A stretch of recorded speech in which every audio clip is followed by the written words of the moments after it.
Je le rappelle, ces massacres ont eu lieu 71 ans de cela. Le congrès extraordinaire du RND a été clôturé aujourd'hui à Alger après 3 jours de travaux.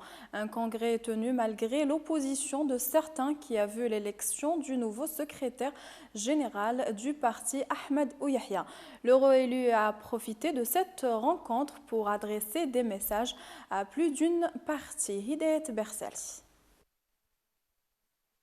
Après son retour par la grande porte et son élection à la tête de la seconde force politique dans le pays, Ahmed Ouyahia n'a pas trop hésité à envoyer des fléchettes à son adversaire politique Amal Saïdani, secrétaire général du FLN, probablement avant de lui tourner le dos.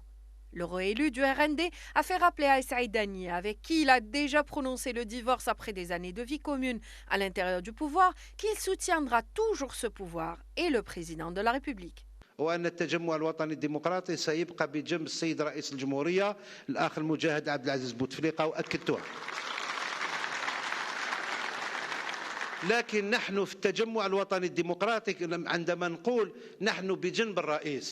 Chez certains, c'est devenu un complexe d'être un parti au pouvoir. Nous assumons notre position avec fierté.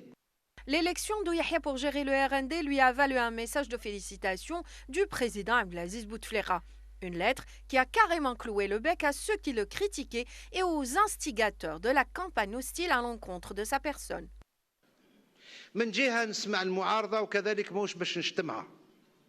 Je remarque que le discours de l'opposition tourne autour des 800 milliards de dollars et du pouvoir va tomber. Et il y aura une explosion sociale. Je ne vais pas commenter ce discours, c'est le leur. Nous, aujourd'hui, quand on dit que nous soutenons le pouvoir et les syndicats, que nous œuvrons pour l'économie du pays, notre rôle est de convaincre la société. Et la société est plus que convaincue de la nécessité des réformes. Ouyahia a profité de la clôture du congrès extraordinaire de son parti pour répondre à ceux qui se sont nommés redresseurs au sein du RND et qui ont tout fait pour empêcher la tenue de ce congrès. Ce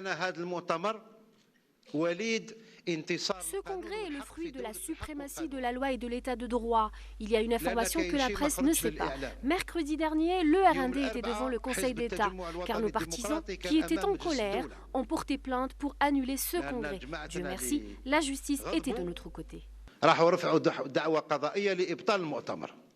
Il faut souligner que le congrès du RND, qui doit se tenir désormais une fois chaque 5 ans, a été marqué par la participation de plus de 1600 congressistes, dont 500 femmes.